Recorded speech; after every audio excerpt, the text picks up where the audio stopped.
All right, welcome everyone. We're having another Arctic Wolf and Coretek educational session. Definitely, we're going to have people making their way into the session as we're going here. And while that's happening, we do want to talk a little bit about the session itself. As we're moving along, please use your Q&A box and shoot us questions on any particular slides or topics that are part of the session. If there's any comments or color that you can add to the discussion, please do. This is meant to be an interactive educational session. We are going to make it a point to really walk through real life experiences that we're seeing out in the wild with our customers and helping educate you, our attendees, on ways to avoid some of these issues and making sure that your detection and response program meets all of your needs and help you with some creative ideas on how to get there without relying on one particular product or solution, but really looking at your whole entirety of your security ecosystem. With that being said, I do want to introduce Mike Hamilton. He's a systems engineer from Arctic Wolf. It's good to have you here. He works with customers primarily in the Wisconsin, Illinois, and Michigan regions. So those of you that are in those regions, you may know him already. Great guy. He definitely focuses on helping customers increase their overall security posture and really understand how to detect when bad things happen. So good to have you, Mike. Awesome. Thanks, Brian. Hey, everybody. Yeah. And so I am Brian Herr. I am the Chief Security Officer at Coretek Services. It's good to meet everyone, see some familiar faces. This should be a really good session. We're going to try to make it very educational, but also walk through some real life items as we're going because we want to make it very relatable. We don't want to see people fall into the same traps that others have run into. And usually those traps end up being a breach. So we want to avoid that if all possible. Now, with that being said, I think we're down the path. We're 2 minutes in. Let's see. All right. So, Mike, let's go ahead and kick it off. Absolutely. So one thing I do want to look at here is we keep hearing more and more about security in the news. The incidence of breaches is going up.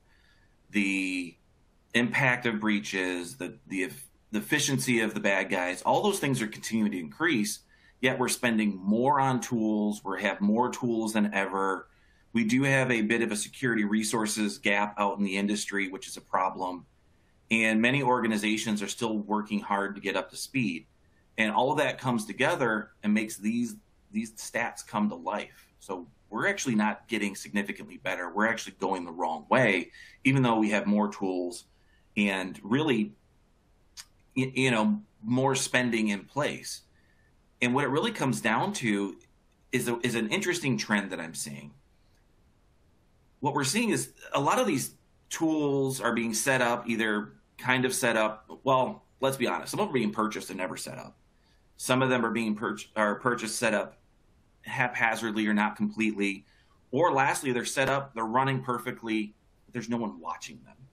And that's actually a problem. You have all these points of presence, all these areas that are looking at security data in its entirety, because you need all of that data. You need to be able to bring all of those items together to help you detect when something goes bump, when there's an anomalous activity, when there's a bad guy, right? And that's really going to be important in order to be able to, right? We bought all these tools. You have to make the assumption that either the tool is going to fail, the people are going to fail, the process is going to fail, right? Even when we're educating users and all of this, your last line of defense is your detection and response program. And that's incredibly important because if these things fail, when those bad guys come in, they will make noise. They will trip on something, do something. Some of your tools are more than likely going to find it. And it is up to your organization, your detection and response program, your people to quickly detect it, investigate to make sure if it's a normal or abnormal. If it's abnormal, remediate it, get it out the door. So the idea is that if you can catch it quick enough, that security incident is a problem and a learning event. If you catch it quick enough, it's not a breach. And that's really what needs to happen in order to get these numbers down in the industry. We need to be able to catch the bad guys faster before they start doing bad things. And that's really going to be what we're going to be talking about, is how do you get all of those items, all the different telemetry and data into one spot for your detection and response program, because we need to get these numbers down. We as an industry need to do better. Well, and even once you have all those things in place, then you start running into problems like you were just talking about with the skills shortage and the gap. And obviously, security is one of those places that people are struggling to keep employees, keep staff, keep them trained. Usually, companies don't have security dedicated teams. They're usually, 3, 4, 5 people in IT that handle everything: servers, infrastructure, networking, and security is just another one of those hats that they're wearing. And what we tend to see there is companies are starting to promote infrastructure people to security people. So they don't have the whole expertise. They don't have the whole background, especially as you get further outside of big cities, say Chicago, Minneapolis, et cetera, et cetera. If you're in some rural area, like, chances are it's going to be way harder to find security experts. Right. With that being said, I have seen an interesting trend where people are understanding they need to do detection and response, but they kind of fall into a couple of categories. When we talk about, endpoint detection and response comes up a lot. Endpoint detection and response really is part of the equation. So basically let me break it down. Okay, detection and response as a program is really about getting all of the telemetry, all the logs, all the alerts from all of your different security points of presence, all of your tools, your firewalls, your IDS, from your antivirus and endpoint protection mechanisms, your server, from your cloud platforms, from your SaaS platforms, from your getting it from any of your identity providers, right? There's so many different places you need to get this telemetry from. One area is the endpoint, and this is where you see endpoint detection and response. The problem I run into is I have a lot of customers that will buy endpoint detection and response. They don't have all the other pieces of detection and response done, so they buy a tool and either they deploy it doesn't really do much, right? It does a couple basic things out of the box, but they don't have the people to proactively hunt the environment or reactively address and investigate an event. So now what I've done is I've added a tool with some of that viability, but it really doesn't get to the heart of detection and response. So if you're that organization, you bought a tool and you're not going to get the full value. There's no magic to it. There's still people behind it. So this is one of those areas where I really get into, endpoint detection response is part of the bigger plan. It is not the plan. And for some organizations, they have all the other pieces. Great. Buy that tool, plug it into your detection response, your correlation or SIM platform, do all the pieces. That's great. Some organizations, like, we can do that, but we don't want to manage a tool. Great. That's when you get your managed detection and response. But I'm finding more and more organizations are saying, well, actually, if we want to do detection and response right, we're missing the grander scope of detection and response.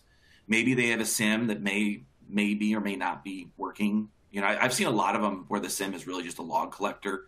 It's usually missing logs. There's no one tuning it because they just don't have the people, the resources, the training. Well, it's a checkbox. It's a checkbox, and which is a scary thought, right? The organizations are really spending money to protect themselves, and they're expecting that all of these pieces are working together. They've spent money on the latest and greatest firewalls. They've got VPN concentrators. They've got all these SaaS platforms and all these different places of security that should be reporting back to your overall detection and response platform. But it's a lot of tools. It's a lot of platforms. It's technology. It's people.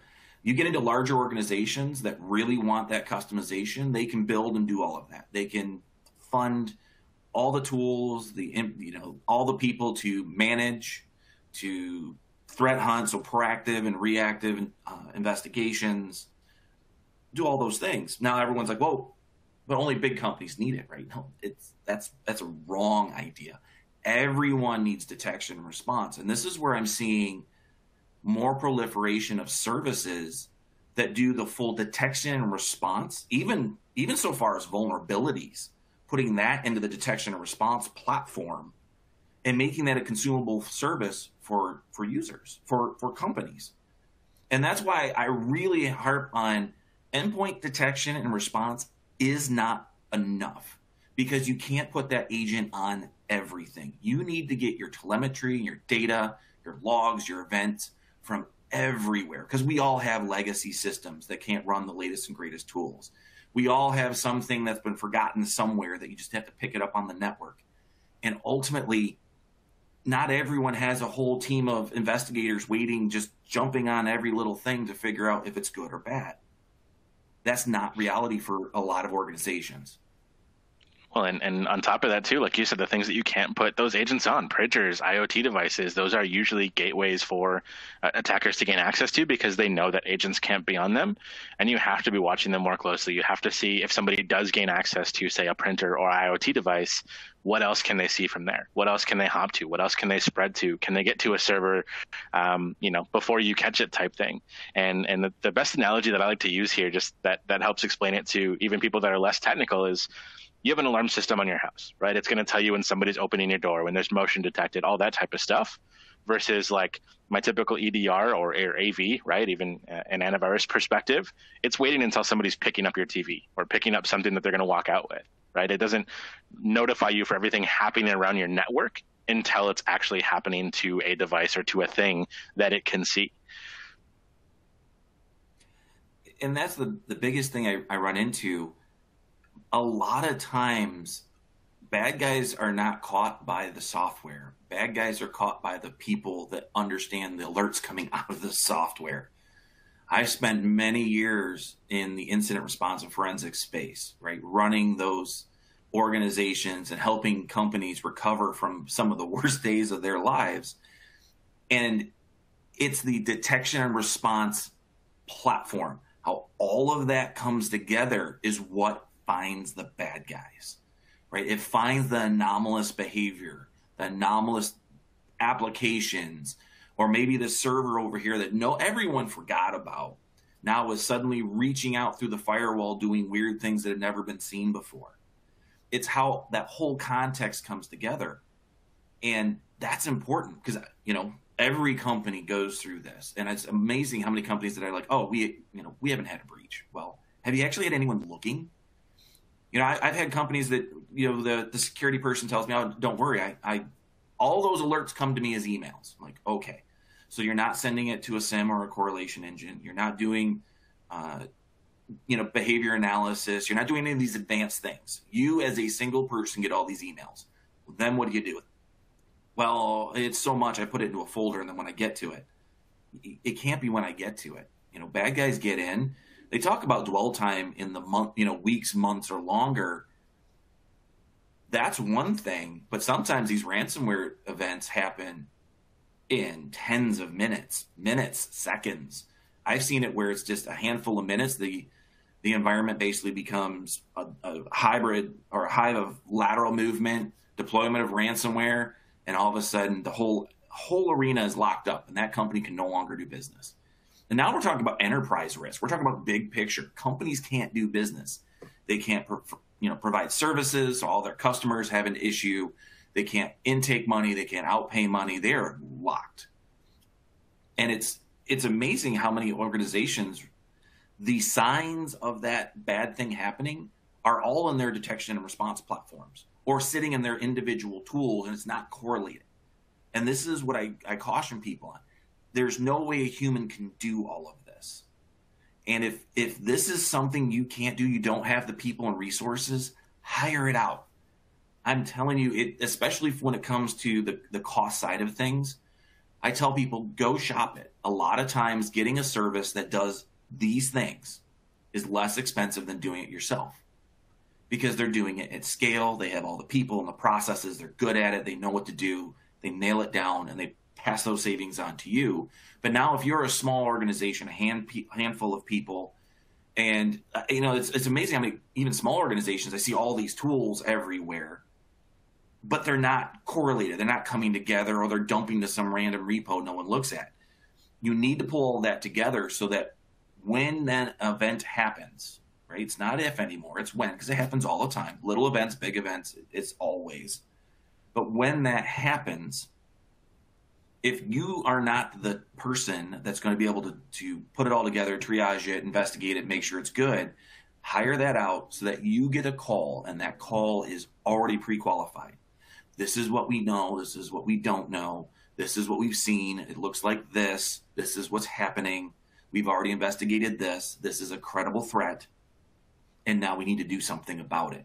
That's what you want. You've already gone through all the guesswork, right, to there's now something I need to do. I need to enact my plan. I need to go do these things and get this event of interest, this bad guy, gal, whoever, right, the bad thing, halt it, get it out of my system, and clean up.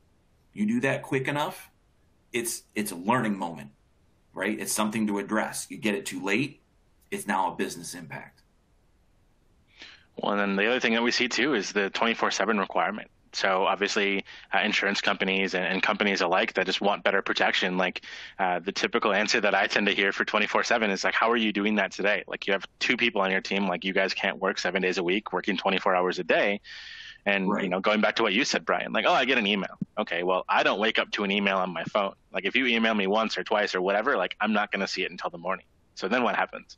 Well, they look at it in the morning. Well, now that person's been in your environment all night, or in Office 365 or Google Workspaces all night, right? Like there's a lot you can do within that point in time. And I did see somebody put something in Q&A too about my comment about printers being exposed to the internet, that they shouldn't be. And that's 100% accurate, right? But unfortunately, I see that time and time again, right? There's printers that have internet-enabled features. There's printers that are connected to the internet so that you can email things to them to print them. And, they should be on their own VLANs. They should be segmented 100%, but that's not always the case, unfortunately.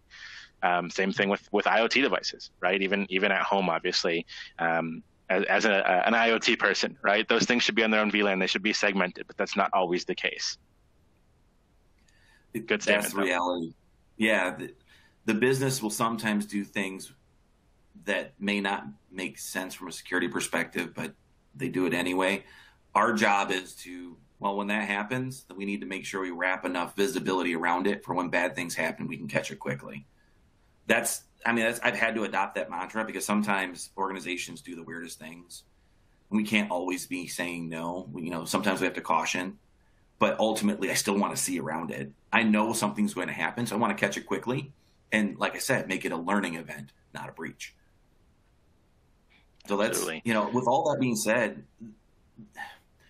one of the largest and most prolific areas that we're seeing these types of events starts usually with a business email compromise. Okay. And a lot of people will say, okay, well, I have EDR, I have an endpoint detection response. The problem is with business email compromise, it really comes down to the entire event and all the data around the event. And that's important. It's not just what the endpoint sees, it's what's happening from the identity or the user account and within email and all these different pieces from within the environment around the event have to be correlated, investigated, and acted upon. So with that being said, let's talk about business email compromise in the world of EDR. Absolutely. And from a business email compromise perspective, just because there's a mix of attendees in the webinar here, I want to make sure everybody understands what that means, right? So typically speaking, like ransomware is obviously going to be a thing. It's always going to be a thing, and it is what it is. Business email compromise, we've seen a massive spike in specifically over the last year and a half. So that first stat slide that Brian was going over, the FBI said there was a 915% increase over the last couple of years in business email compromise and phishing attacks and those types of events.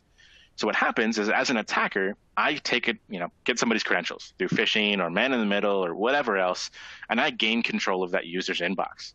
I can do a lot with that, right? I can spread things internally as an internal user, so I don't have that external tag that you have set up on emails. I can email out all of your clients, right? Say, hey, please, change the billing information that you send invoices or payments to this account and routing number. Or if I compromise, say, a CFO, I can now request things like wire transfers and probably get approval for them, right? So there's a lot that I can do just with a simple account when it comes to Office 365 or Google Workspaces. And I don't even have to worry about encrypting all of your devices and encrypting your backups and making it so you have to pay some ransom to get your stuff. I can get the money sent to me directly. Or worse yet, company reputation, right? If a client gets emailed some type of malware or ransomware or whatever else, and they're not protected for it, but it came from you, from your account being compromised or something like that, unfortunately, I see that story at least a couple times a month. So kind of another example there. So let's walk through an actual compromise. Yeah. So and thanks, Brian. So this story here is an actual customer story. So this is something that that we noticed here at Arctic Wolf at one of our customers, and it's an actual timestamps, the actual events that are tied to this attack. So kind of how this plays out from an attack perspective. And to Brian's point earlier, this doesn't always take hours, days, months, etc. I know the average dwell time is over 200 days, but that is definitely not always the case. So for this specific scenario, the first thing that happened, just like I said, some attacker gained some credentials, some way, shape, or form, typically through phishing, could be through a man-in-the-middle attack on maybe public Wi-Fi or something like that. But they were able to obtain somebody's username and password, tried logging into Office 365, and what's the first thing you're going to get hit with? MFA, right? Pretty much everybody, and if you don't have it, you should have it, has MFA enabled. So user's going to get prompted, hey, is this you trying to log in? In this case, user hit, yes, that's me. Now, this tells me a couple of things, right? Number one, users are users. They're always going to do things they shouldn't be doing, especially if they happen, at lunchtime, like this one was, or in the early morning, or something that doesn't seem necessarily unusual to them. But there's other ways around that too, right? There's a hacker tool called Evil Jinx. It's a man-in-the-middle attack. It can steal your MFA token and authentication so that you don't need somebody to hit accept. They're going to log in. They're going to, put in their token. You can actually steal their cookie and bypass that entirely. So there's ways around that. Obviously, geolocation blocks and stuff like that help too. But again, VPN, right? VPN bypasses those protections. Now, this by itself. I do want to throw one thing in there, guys. Even though there's ways to bypass MFA, at the end of the day, still make sure that you're doing multi-factor authentication. Make sure you're educating your users how to use it and how to report when it's a push that is not them. Because if that person had declined that push, this whole series would not have happened. So this goes 100%. Back to not only tools, but also user education. But this is why we have to watch. Users are users, right? To Mike's saying, users are users. 100%. And the same thing with like EDR and firewalls, right? Obviously, Brian and I aren't saying don't have those things. You want these layers of protection because what does MFA get rid of, right? It gets rid of the easy breaches. It gets rid of the easy button that they can gain access to your environment just with credentials. But obviously having the extra eyes in the back scene to watch for users being users and other things is critically important. Now, this by itself, like I mentioned, isn't necessarily malicious. Now, obviously, we know it is because we know where this story is going, but a login by itself with successful MFA isn't necessarily malicious. However, the next thing that happens, that attacker is going to start modifying and updating calendar invites. They're going to start setting up mail forwarding and mail deletion rules. And the reason for these things is they want to hide out there. They want to see how that user works. They want to avoid detection. If they send out emails to clients or internally or whatever else, they don't want to get caught. They don't want the user to see that, right? So they're going to forward them. They're going to delete them from the inbox. But what they're doing is they're really scoping out how everything works, when that person sends emails, how they talk, how they write. And me personally, I've seen emails come in from people that I'm working with where they actively get compromised at some point while I'm talking to them, and I start getting emails from an attacker in their inbox, right? Brian, you've probably seen that on your side too. So it's just one of those things that they're going to obviously hide their tracks as best they can. Now, this is where it starts to look a little interesting. So 116, just 20 minutes after that initial login, they're already tripping wires, to Brian's point, right? They don't necessarily sit in the environment for a long time. They're working very quickly here. And this is where that people element comes in. So as you start to bring in people, as you start to investigate these alerts and look into them, in this case, just 2 minutes after that, right? While you're doing that investigation, that attacker is still going to continue doing their attack because they don't know that, right? They don't know that you're looking at it. They're assuming that you're not going to see it for hours in most cases. So in this case, they started to upload malicious PDFs. Now, typically what happens here, and obviously this didn't happen, you'll see that next, but typically what's going to happen is they'll have malicious hyperlinks. They'll have ways to start spreading their grasp or their vision into the environment. And they'll send it out to that calendar invite, all of the attendees there, again, as a compromised user, saying, hey, I know we have this meeting next week. I made this PDF. Can you please review all of the information in it ahead of our meeting? So what does that do? Well, it's a trusted source. It's not an external email. So no reason for anybody to think otherwise, other than, of course, it's a URL and a PDF. But again, users are users, right? They don't necessarily know those things, and they should, because you should be doing awareness training, but things are going to happen. So if I send that email to everybody in that calendar referencing that specific meeting, referencing the content that we're going to be going over, I'm probably going to get some clicks, right? So shortly after that, in this case, we reached out, right? Hey, here's what's going on. Here's what we've detected. Here's exactly what's gone on so far. Here's exactly the things that were touched. Disable this account and reset their password immediately. Now, a couple things I wanted to point out here. Number one is this was a 9 total minute window, right? So 116 was when the attackers started doing their malicious actions. 125, there was already people working on the remediation around that. Now, imagine if this was hours later, right? So if you or your team or somebody saw this alert or was able to look at this later on, or maybe this happened at 1:25 a.m., right? And they were in the environment for 6, 7, 8 hours. Think about what else they could have been able to do, right? Scope things out, send things out to additional people, open up other calendar invites. So in this case, pretty easy remediation. Didn't have to worry about ransomware, didn't have to worry about any of those other things because we caught it early. But that's not where this ends, right? Once you fix something, once you put out the fire, you need to figure out how to prevent that fire again in the future.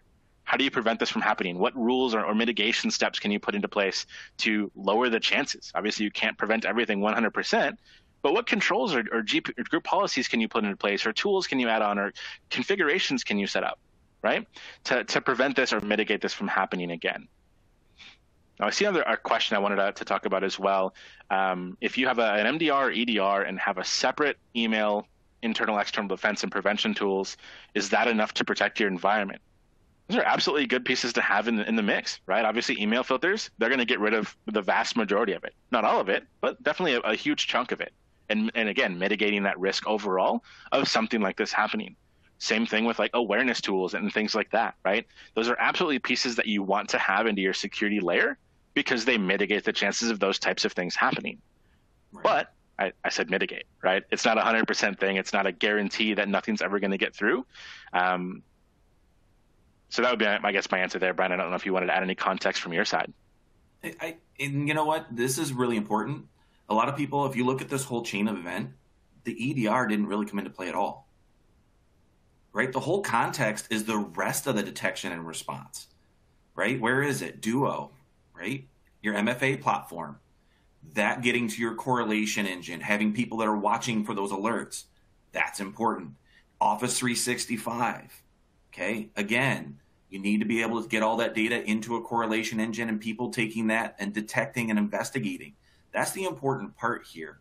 We're telling you, you have to have all these tools, but you also need to have someone that is real time watching the environment. The tools are correlating all of these points, all of these sources of telemetry and logs and alerts, because I've been through events where in one tool, it looks okay, it looks a little anomalous, but things are firing, things are happening, it looks okay.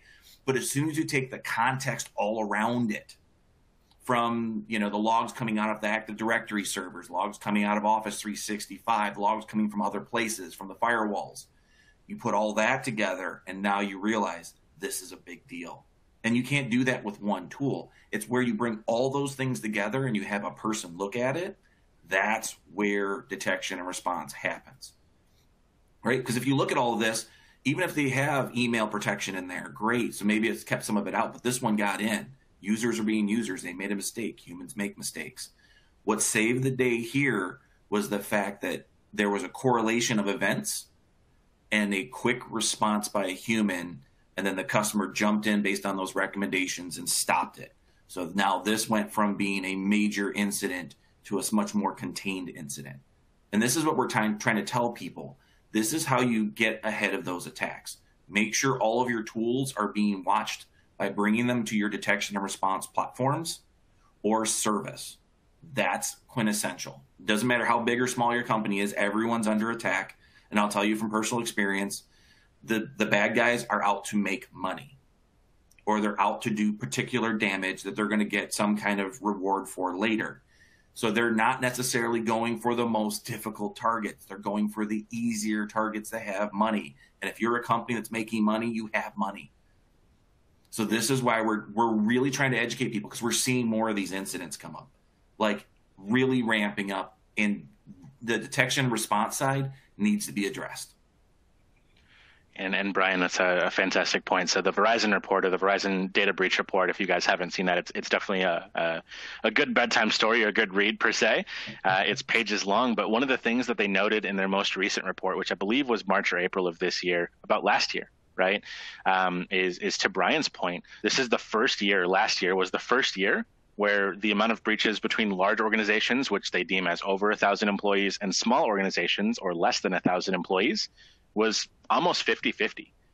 Versus historically, yeah, large companies were always the target, right? It was closer to like a 70-30 type scenario, or an 80-20 if you go back even farther, right, between large organizations and small organizations. But as an attacker, if I can breach 5 smaller organizations in less time than it would take me to do one big organization, I'm going to get 5 smaller paydays, maybe, right? Or, spend all my time and all my resources trying to hack into, say, Target or something like that, which obviously still happens, as we've learned. But those are much more complex attacks that usually have other agendas than just a simple payday. Now we're seeing more of the simple payday type scenarios, for sure. And that's a great segue. The other area, not only are we talking about business email compromise a lot, but let's also talk about what happens sometimes next. Well, that's ransomware. This is probably one of the most talked about topic, and I find many organizations are just not prepared. So let's move over to that one. Absolutely. So same thing here, right? This is another exact scenario. It's not made up stats or timestamps or anything like that, right? This is an actual event that occurred that, again, was caught by people. Right now, I'll mention a story at the end of this too. That's not tied to the story. That is very similar to a ransomware scenario. This was just from 2 weeks ago. So these things are obviously still happening, and unfortunately, Brian and I again have these conversations a lot. So this one, same thing, right? Started out with something that looked a little bit suspicious. In this case, a user logging into a bunch of different systems. Now, that might be normal behavior, right? As an admin account, potentially, or something like that. You might hop around from device to device. You might be deploying patches. You might have some business purpose to be doing that. That by itself isn't malicious necessarily, and 5:20 a.m. might be a time when you would do that, right? Before everybody comes in or something like that. Secondly, this one had command and control, or C2 traffic tied to it. Now, a couple things to mention here just to make sure everybody's on the same page. So command and control, or C2 traffic, is typically signs that something bad is about to happen. Somebody had downloaded some type of malicious payload or malware or malicious executable. And that C2 or command and control traffic is basically reaching out to the attacker saying, hey, I'm successfully installed, I'm successfully here. And it waits for those next instructions. Sometimes they exfiltrate data slowly, right, through DNS tunneling or something like that. But in any case, that's a sign that something bad's about to happen. And in this case, PowerShell Empire started to run as well, which is a pretty well-known hacking tool, or an attacker tool, to kind of scope things out. Same thing here. Those two things, combined with that weird multiple logins back-to-back, triggered the investigation, right? People need to look into this. AI and automation can help with these things, but at the end of the day, like, a human needs to confirm what's actually going on. Otherwise, what starts to happen? You start to lock out devices. You start to block people from doing their jobs. You start to cause a bigger headache than it would have been if you just had a human look at it. So this one was add something. Yeah. This is really important, guys. Those false starts will erode your organization's confidence in what you're doing.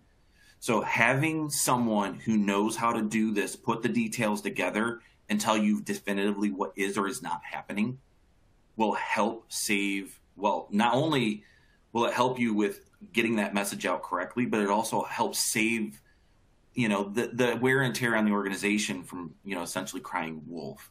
And I can't stress that enough, because if you look, these are different tools. A lot of these signs can come in from different tools. Active Directory is very important here, but this gets into detection and response in its broader scope. You got to put all the pieces together. There's no human that's watching Active Directory and another one watching your firewalls or your IDS and putting two and two together and then now looking for C2C. Like, this is where machines pull it together and then humans make decisions. Sorry, Mike, I get on this one really, really hard and tough. No, I 100% agree, and obviously that's fantastic pieces to add in, right? Or on top of that, another thing that I've seen, and Brian, you've probably seen this too, is most SIM tools or log correlation tools tend to have a limit or a pricing model tied around how many events per second you're pulling in or how much data you're pulling in. And what I've seen time and time again, first thing that gets cut out, DNS. Right? DNS is incredibly noisy. Typically speaking, there's not a ton of value in monitoring it. However, it is a very early sign of C2 traffic, on top of course, firewalls and network traffic monitoring and IDSs and stuff like that. But having all of this visibility is key, to Brian's point, right? Now, same thing here, right? Investigation started. We started to piece things together. We started to see exactly what was going on. We confirmed that the PowerShell Empire stuff was actually running. We confirmed the command and control traffic. And again, same thing. After we did all of that, reached out, said, hey, here's exactly what's going on. Here's the steps that you need to follow, right? Here's the things that we need to do to lock this down right away. Disconnect it from the environment, make sure that the device is contained. Probably going to want to nuke and repave it to be safe, but if you have obviously a good EDR AV solution, maybe you trust that enough, right? I'm not going to make that decision for you, but typically speaking, when it gets to this point, you want to nuke and repave it to make sure there's no persistence that the attacker has gained. Now, same thing here. Obviously, remediation steps followed. And lastly, again, that cleanup, right? How do you prevent this? What are controls that you can put into place to stop this earlier on? Now, a couple of things that I want to point out here. So in this one, if you look at that 548 timestamp to the 613 timestamp, that is the time that our SOC reached out to the customer before the customer actually responded. So 25 minutes, something like that. Like, that's 25 extra minutes. So why this arrow is pointing back is if we have the ability to contain that device, which we do with our agent, which wasn't deployed in this case, there's additional mitigation you can have there, right? We could lock that device down from the network. We can sever that C2 or that command and control traffic, and we can prevent that 25-minute window from ever happening. But there's also additional pieces, right? MFA. Enabling MFA would help here as well, right? Making sure that user actually is supposed to be logging into all of those devices potentially. Having GPO policies, blocking the use of PowerShell. That's kind of IT 101 kind of at this point, right? Obviously, PowerShell has its uses, but it's also notorious from an attack perspective. So there's these things that you can put into place to prevent or at least mitigate this or make it harder for the attacker to accomplish these things. But a lot of organizations don't necessarily know it needs to be set. The Exchange Hafnium breach, kind of not tied to this specifically, but same thing there, right? That caused a lot of people to move very quickly to the cloud. There's a ton of things you can do in Office 365. Companies don't necessarily have that expertise, right? So knowing what to configure is only half the battle, and knowing how or why you should configure it is kind of the other half that, Coretek and Arctic Wolf are seeing all the time. Yeah, and that's one thing. As we go through this, we're trying to educate everyone. There are a lot of pieces of this that you may not know how to deploy or get to where it needs to be. There are partners. There's companies like a Coretek and an Arctic Wolf, and there's a lot of us out there, right? And we're not limiting it to us. There's a large scope of really good service providers out there. Work with them. And a lot of times they all work together, like what we're doing here, because we all have the common goal of helping our customers not get breached. And we take that very seriously. And that's why we're doing these types of events. And if you do have questions about this later, we can talk about your overall detection response program, your cyber resilience program, aka how do you put the organization back together again after an event. But I would say it's worth it to make sure that you don't have the event in the first place. Have the right tools, get them configured correctly, get them all into a detection and response platform, some kind of SIM with monitoring and people to help you. It doesn't have to be incredibly expensive. It's actually amazing to me how often, if you really sit down and think about what's at risk, the return on investment becomes very apparent. But more importantly, if you get some of these platforms, you can start throwing out things you weren't really using anyway and start saving those security dollars and apply it to other things. Maybe get some more headcount, maybe get more services like this. And don't be afraid to reach out to service providers, because there is opportunity there. Like, when it comes to making your security dollar stretch further, because you don't have to bear the brunt of the capital expenditures of software and hardware and people and all of that kind of thing. You're buying it as a service. And a lot of times that speaks well to the organization, because we don't want to see more ransomware attacks. We want to see more cases where the tools work, and then when the tools don't, the detection and response catches it, identifies it, someone is acting upon it, and it gets taken care of before it's a major event. And that's really why we're here. We want to make sure these things are really helping. Okay, and then, so a good question that came up, am I saying that without an MSSP, are you going to fail?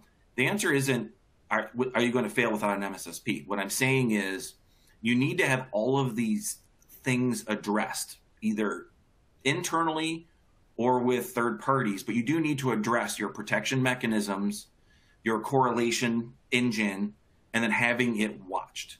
How some organizations absolutely have the resources to do all of that, right? I've built some of those organizations. We were able to do all of it in-house. But I've also been in other organizations or helped do advisory to organizations. I'm saying, what are the things that you can do in-house? What are the things you can't? And the things that you can't, instead of just not doing them because there is a risk to the business, see if there's a service provider that can take care of that one niche item, or maybe do all of these, a number of items as a service. And then you can basically take care of all of that as one platform, and it feeds into your overall program. Because ultimately, service providers, they provide services. They don't necessarily replace your own program and your own people. You have to figure out, what do you want with a third party, your partners, and what do you want to keep in-house? And that's often dictated by time, talent, budget, what tools you have, things of that nature.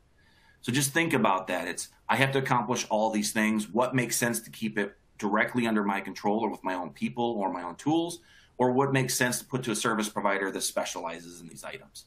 Every company's different, but definitely make sure that when the tools are running, someone's watching it.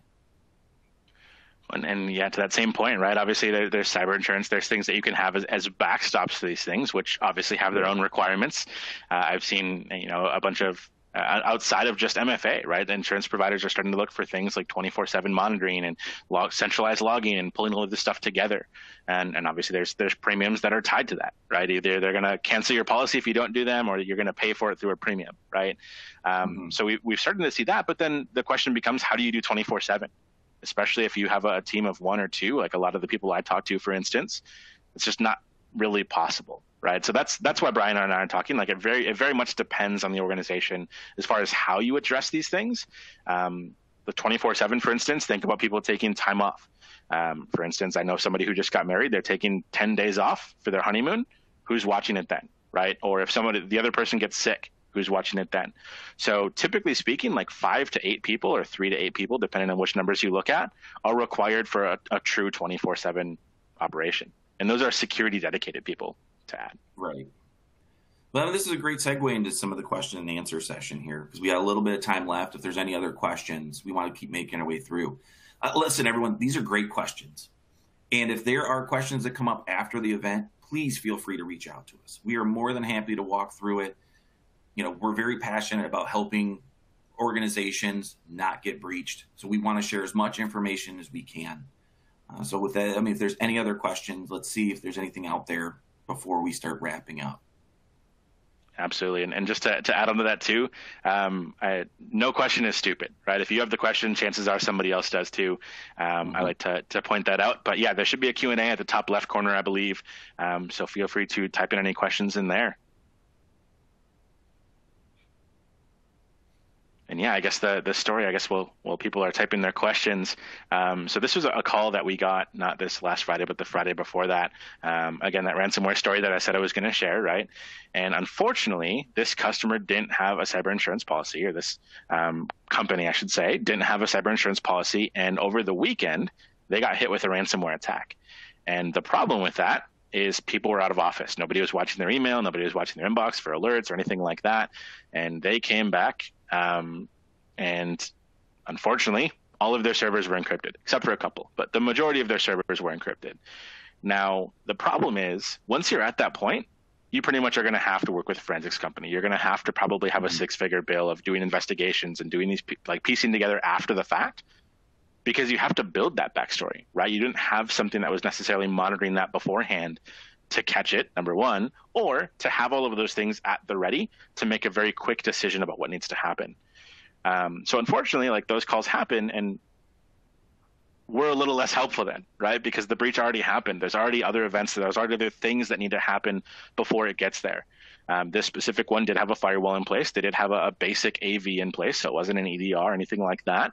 But obviously, these things can still happen. So all of the pieces that Brian and I are talking about, right? Firewalls, MFA, EDR, cyber insurance policies, not from less of a tool perspective, right? All of these things are needed, and they should absolutely be layered onto a good security practice. But again, once you have all of these separate tools, how do you start to correlate them together? How do you start to tie all of these different events together, especially if you're not using like the same brand, right? Let's say you have one endpoint solution, say Defender for endpoint, and you have Palo Alto firewalls, and you have all these other pieces. How do you start to correlate those events together and make sense of what they're each trying to tell you?